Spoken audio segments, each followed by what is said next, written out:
છે H2SO4 sulphuric acid. આને આપણે બીકરમાં ઉમેરતા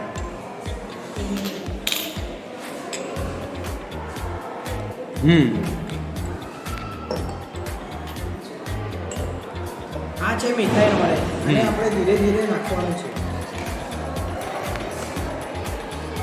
કયો કલર આવે છે? તેનાથી આપણે લાલ રંગ પ્રાપ્ત થાય છે.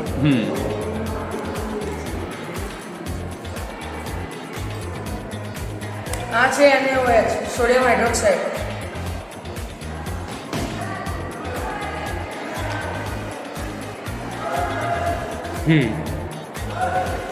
મિથાઇલ ઓઇલ તેમાં ભેળવતા. કયો કલર જોવા મળે છે? તેમાં યલો કલર જોવા મળે છે.